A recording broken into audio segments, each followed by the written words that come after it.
Studio में बात हो रही थी, आपको पता है, बताया गया कि कितना गोपनीय दस्तावेज ये होता है। हमारे साथ विवेक सिंह जी हैं, इकोनॉमिस्ट हैं और वित्त मंत्री के ओएसडी के तौर पर उनके साथ काम भी कर चुके हैं। योगेंद्र कपूर जी फाइनेंशियल एक्सपर्ट हमारे साथ हैं। देवेंद्र पराशर इंडिया टीवी के पॉलिटिकल एडिटर, प्रदीप सिंह जी, अजीत द्विवेदी जी वो हमारे साथ स्टूडियो में। अजीत जी, कहीं कुछ निवेश किया आपने बजट से पहले, तो हमको पता लगे कहाँ करना है? नहीं, वो मना कर दिया ना विवेक जी ने कि ये इनसाइडर, अब आजकल कोई बात आएगी नहीं जिससे हम लोग कर सकें, कुछ खेल सकें। लेकिन फिर भी आपका कोई अनुमान आज के बजट से या अपेक्षा? नहीं, देखिए, हम लोग पहले तो इस नज़रिए से देखते हैं कि ये मिड टर्म बजट है प्राइम मिनिस्टर का, नरेंद्र मोदी का।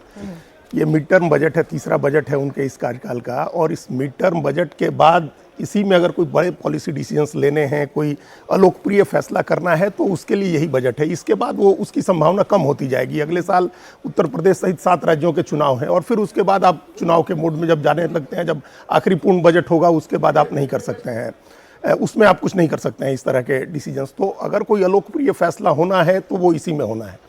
अगर कोई ऐसा फैसला होना है जो लॉन्ग टर्म पॉलिसी को हिसाब से ध्यान में रख के करते हैं, तो वो इसी में होना है।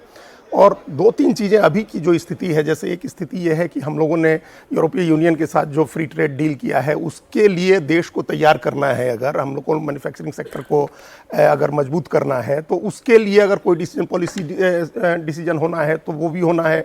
जो अभी जियोपॉलिटिकल सिचुएशन है वर्ल्ड में, जिस तरह से उथल पुथल डोनाल्ड ट्रंप ने मचा रखी है या दूसरे युद्ध चल रहे हैं, उसके हिसाब से भारत को तैयार करने के लिए अगर कोई पॉलिसी डिसीजंस होने हैं।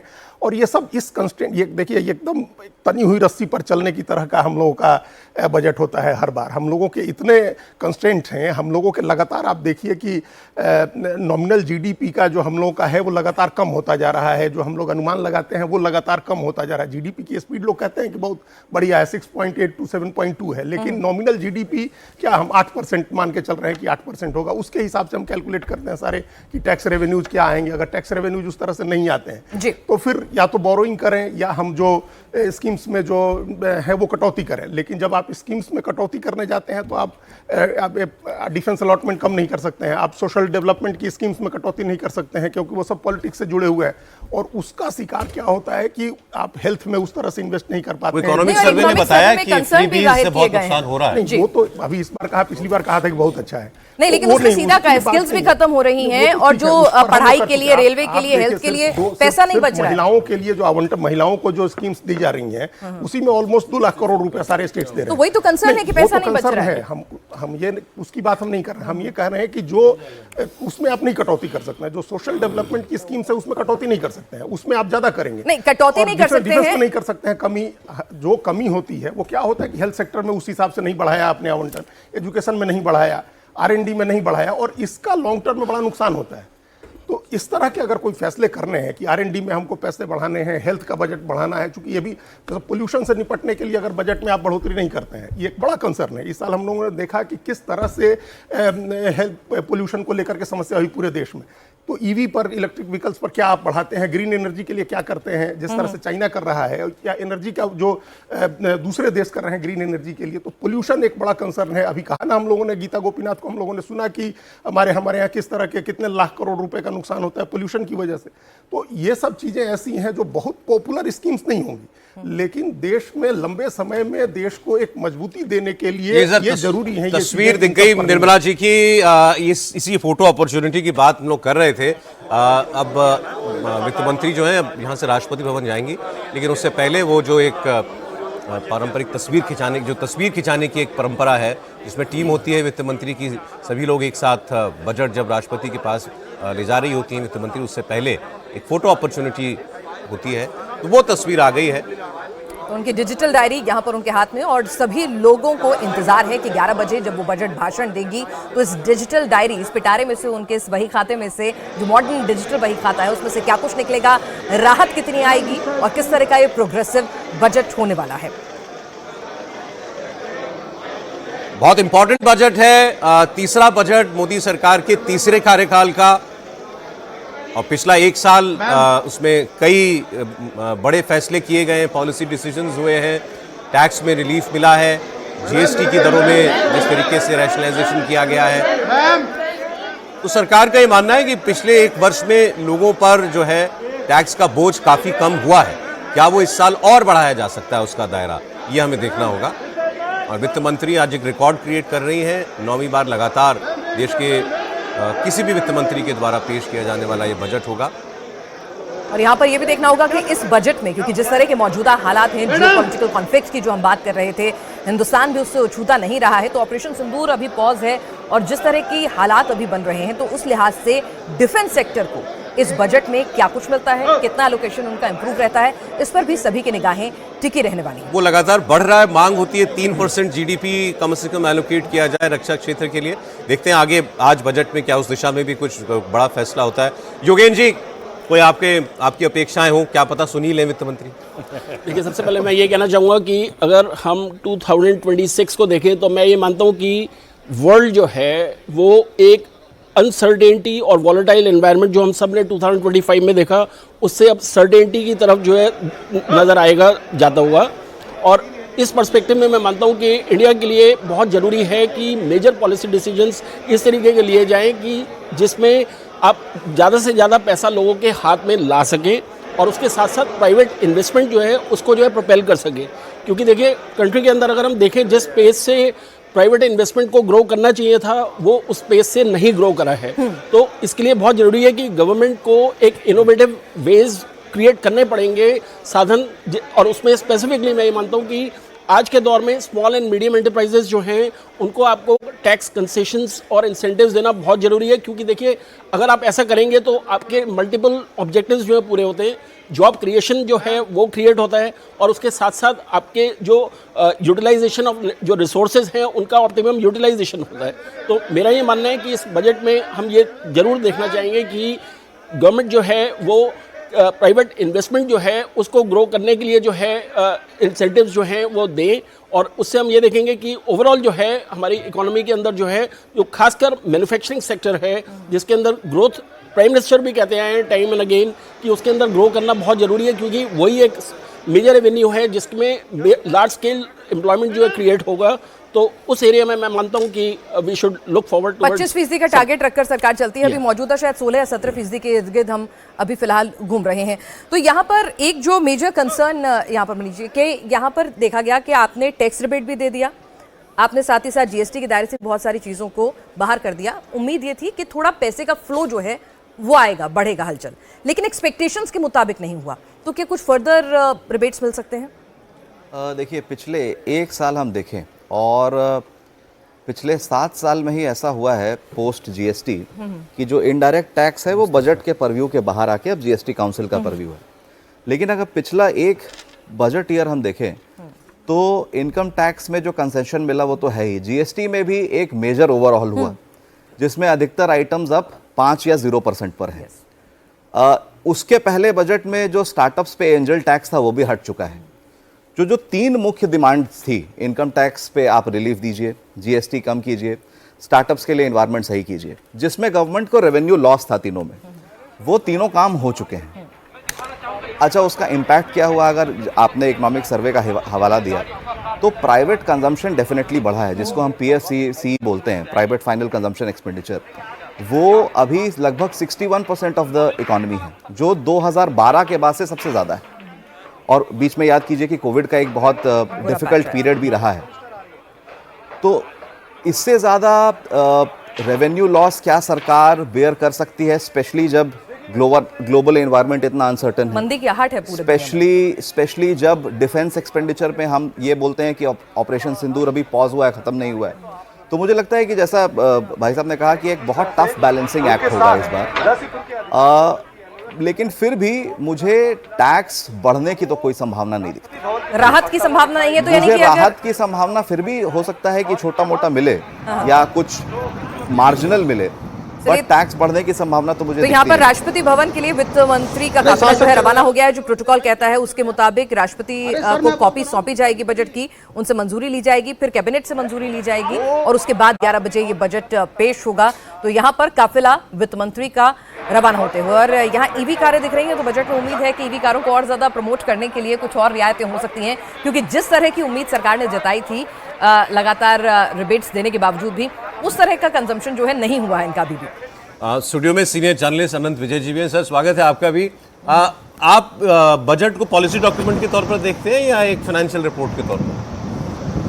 मैं इसको एक परंपरा के तौर पर देखता हूँ। इसमें और अगर मोदी सरकार के पिछले इतने सारे कार्यकाल को देखें और इतने सारे बजट को देखें तो बजट में तो सुधार और जो फाइनेंशियल डिसीजंस होते हैं वो लगातार होते रहे, चाहे जीएसटी में सुधार हो, चाहे एक पिछले साल इनकम टैक्स में सुधार की बात की थी, इसलिए इस बार तो कोई भूल ही जाए कि इनकम टैक्स में कुछ होना है, क्योंकि पिछले बार दे चुके हैं, अब हर साल तो मिलना नहीं है।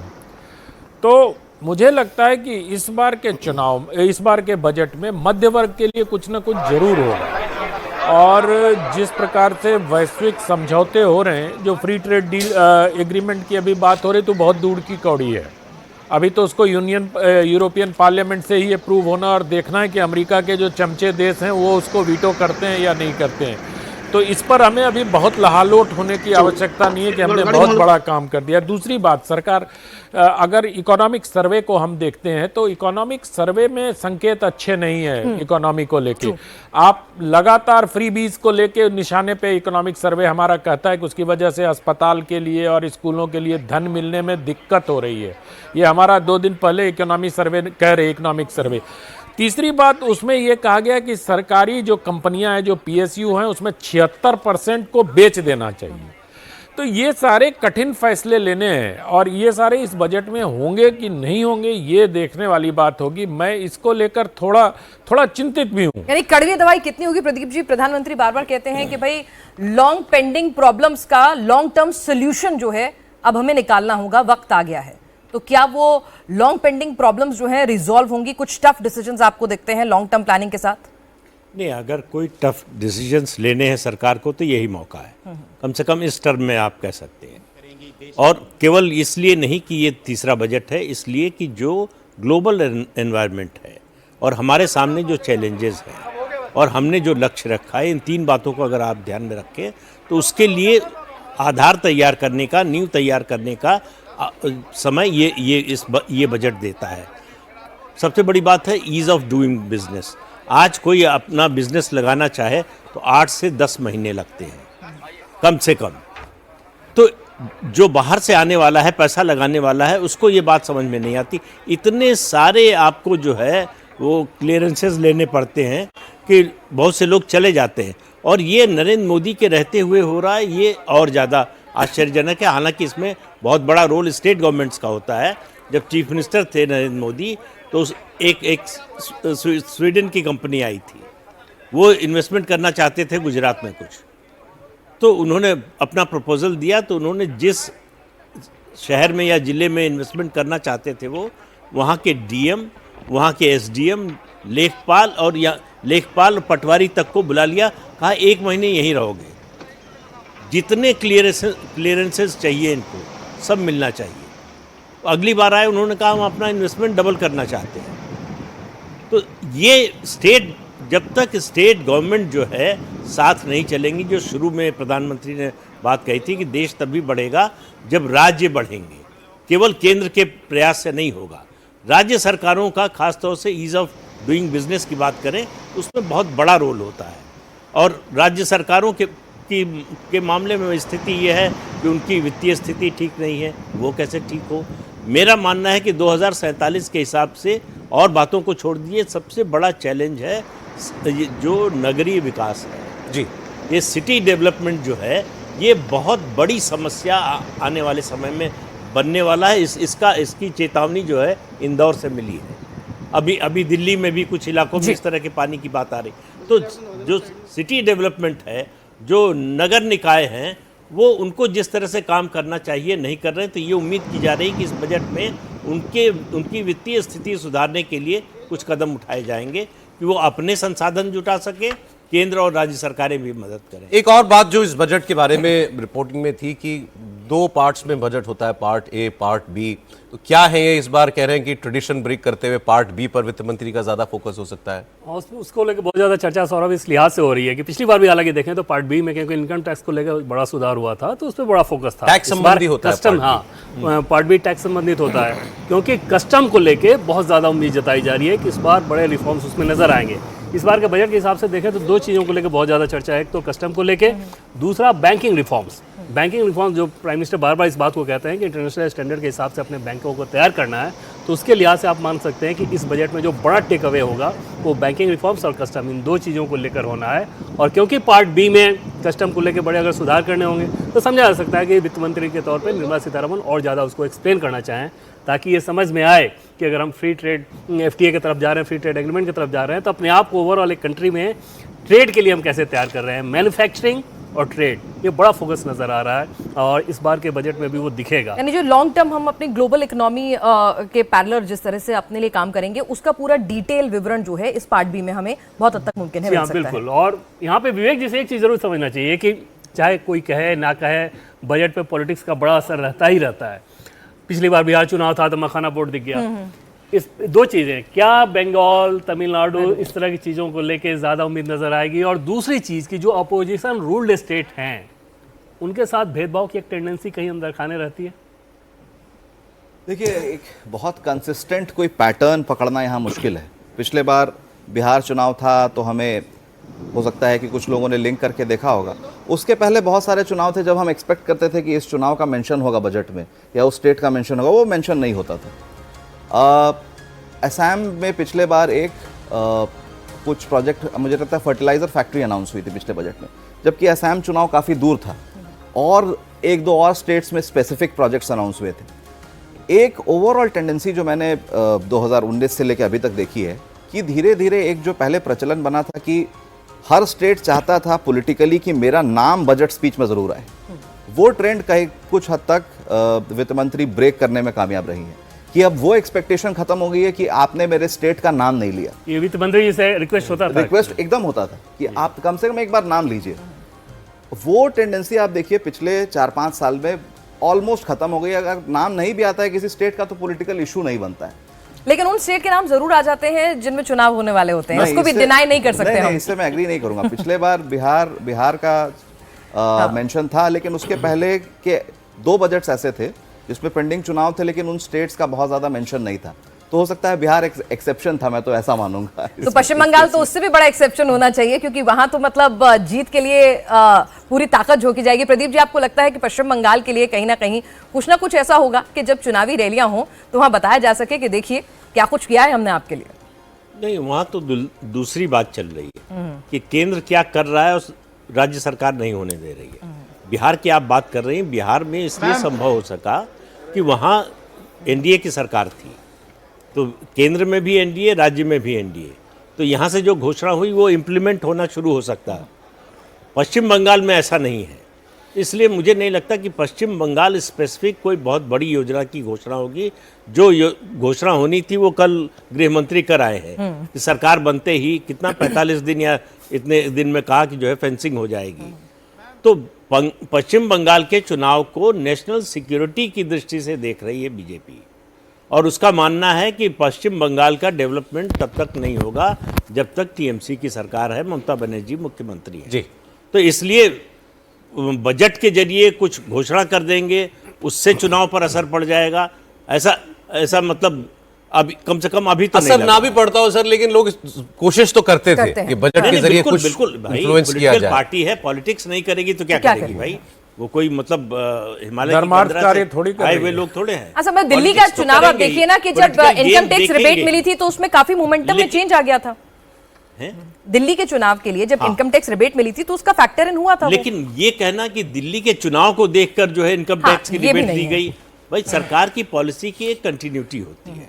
सरकार का जो भी पॉलिसी स्टेटमेंट होता है वो एक दूरगामी लक्ष्य को ध्यान में रखकर, पूरी इकोनॉमी को ध्यान में रखकर होता है, स्टेट स्पेसिफिक नहीं होता है। वरना तो अपने देश में हर साल चुनाव होते हैं और चुनाव होते ही रहते हैं। अजीत जी का क्या मानना है इस पर? ये सरकार पॉपुलिस्ट बजट देती है, चुनावों को देख के बजट देती है या नहीं? नहीं, सारी सरकारें देती हैं, उसमें ये इस सरकार को क्यों अपवाद के तौर पर हम लोग आइडेंटिफाई कर? सारी सरकारें करती हैं। हमने इसलिए पहले ही कहा कि आगे के जो 2 बजट होंगे उसमें आप नहीं उम्मीद कर सकते हैं कि कोई ऐसा डिसीजन हो जो बड़ा थोड़ा सख्त हो या किसी के लिए कुछ नहीं देने वाला हो। हर वर्ग समझे कि हमको तो कुछ मिला ही नहीं इसमें। वैसे भी जब पिछला बजट इतना 12 लाख, सीधे 7 लाख से 12 लाख की छूट कर दी इनकम टैक्स में, तो इस बार कुछ भी किया जाएगा तो लगेगा कि चलिए थोड़ा डल सा बजट है, क्योंकि वो पिछली बार बड़ा धुआंधार बजट हो गया था, बड़ी आतिशबाजी हो गई थी। इस बार उस तरह की आतिशबाजी नहीं होने वाली है, ये तो तय है। ये जो बात कही जा रही है स्टैंडर्ड डिडक्शन बढ़ाने की, वो हो सकता है थोड़ा बहुत बढ़ जाए, नहीं भी माइनर बढ़े तो बात उससे वो माइनर सी बात है, वो कोई सर इनकम नहीं, वो नहीं भी बढ़े तो उससे अब कोई उस तरह का मतलब नहीं, उससे कोई बड़ा फर्क नहीं पड़ेगा।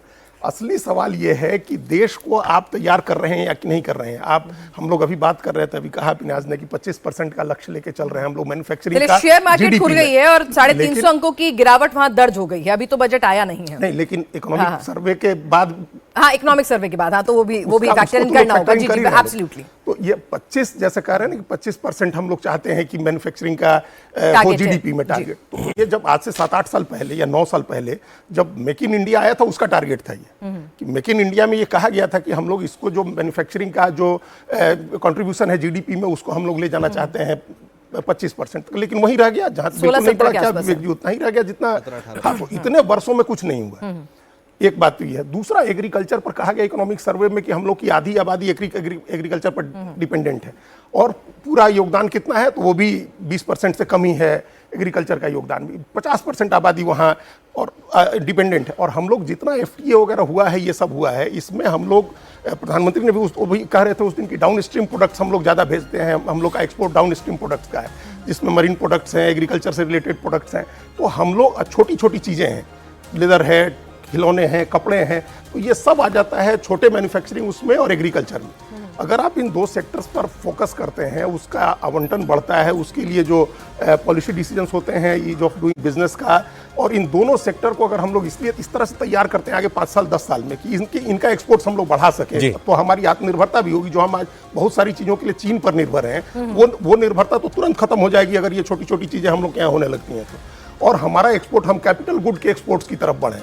कब तक डाउन स्ट्रीम प्रोडक्ट्स के एक्सपोर्ट करते रहेंगे, और उससे क्या हासिल हो जाएगा हम लोग? अगर हम लोगों को फॉरेन डायरेक्ट इन्वेस्टमेंट भी चाहिए है और फॉरेन करेंसी भी चाहिए एक्सपोर्ट से, तो हमको उसके लिए तैयार करना होगा जो कैपिटल गुड्स। सर, इसी को आगे फर्दर आपके पास ले जाएं कि असेंबलिंग इकोनॉमी से मैन्युफैक्चरिंग हब, ये हम लक्ष्य तो रखते हैं बट इसको पार्ट नहीं पा रहे हैं, तो ऐसा क्या कुछ होना चाहिए इस बजट में, क्योंकि इसी से ही फिर आपके रोजगार भी जुड़े हुए हैं और इसी से आपकी आत्मनिर्भरता भी जुड़ी हुई है।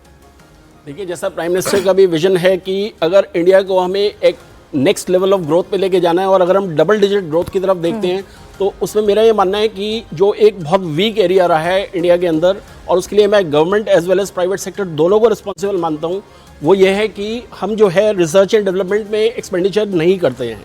आप ये देखिए, अगर आज जब कंपैरिजन करें with respect to United States या चाइना, हमारा जो स्पेंड है इन R&D वो उनसे 8 to 10 टाइम्स लोअर है। तो आप ये देखिए कि जब तक हम इनोवेशन में स्पेंड नहीं करेंगे, तो आप एक नेक्स्ट लेवल ऑफ ग्रोथ जो है वो नहीं देख सकते। और अगर बहुत ज़रूरी है कि गवर्नमेंट के लिए भी अगर कहीं पे मुश्किल आती है, तो मैं ये मानता हूँ कि एक पब्लिक प्राइवेट पार्टनरशिप मॉडल्स के थ्रू जो है आप इस ऑब्जेक्टिव को जो है फुलफिल कर सकते हैं।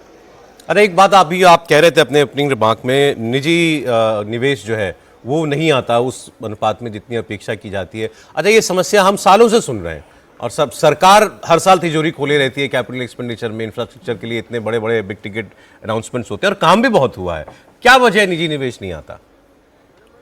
देखिए, इसके कई रीजंस हैं। मैं ये जरूर कहना चाहूँगा कि ये शुरुआत इसकी होती है ट्रस्ट डेफिसिट से, और फिर उसको आगे अगर हम फर्दर स्ट्रेच करें, एक अनप्रेडिक्टेबल जो टैक्स पॉलिसीज़ हैं, और उसके बाद जो है आसानी से आपको एक क्रेडिट मिलना चाहिए अपने बिजनेस को ग्रो करने के लिए, वो ऑन पेपर जो है ज़्यादा है, लेकिन इन प्रिंसिपल जो है वो उस हिसाब से एक सहायता नहीं मिल पाती। और इसमें स्पेसिफिकली मैं ये बोलूँगा, जो स्मॉल, अगर इंडिया के पर्सपेक्टिव में हम देखें, आप ये देखिए कि पिछले 10 ईयर्स में भी आप देखेंगे कि जो बिग एंड कंपनीज हैं उनकी जो ग्रोथ है वो डबल डिजिट्स में रही है, और अगर स्मॉल एंड मीडियम एंटरप्राइजेस की जो ग्रोथ है जिस पेस से करनी चाहिए थी वो नहीं करी गई और ना हुई है। उसका एक रीज़न यही है कि उनको जो अवेलेबिलिटी ऑफ क्रेडिट है वो इतना आसानी से नहीं मिलता है, और प्लस गवर्नमेंट की तरफ से जो एक फोकस होना चाहिए कि किस तरीके से उनको, अगर आपको प्रोपेल करना है टुवर्ड्स इन्वेस्टमेंट, तो आपको उनको एक स्पेशल कंसेशंस और इंसेंटिव्स देने पड़ेंगे। ठीक है, एक ये बात तो रही कि क्या कुछ सरकार को इस तरह के जो सेक्टर्स हैं इनमें किस तरह के रिफॉर्म्स लाने होंगे, चाहे वो टैक्स के हों,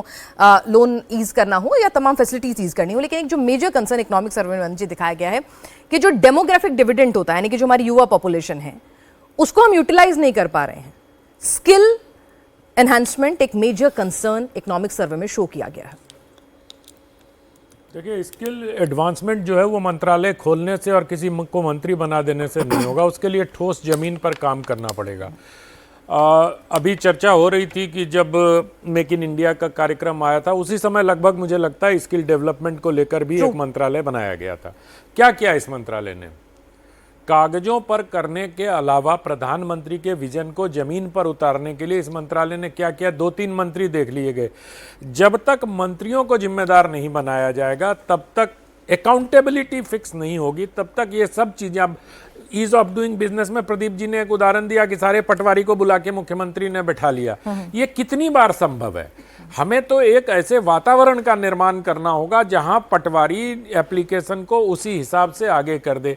ये जो लाल फीताशाही है, अफसरशाही पर नकेल कसना इस सरकार की सबसे बड़ी चुनौती अब भी है। आप कितने भी ईज ऑफ डूइंग बिजनेस का कर लें, सिस्टम तो उन्हीं का है।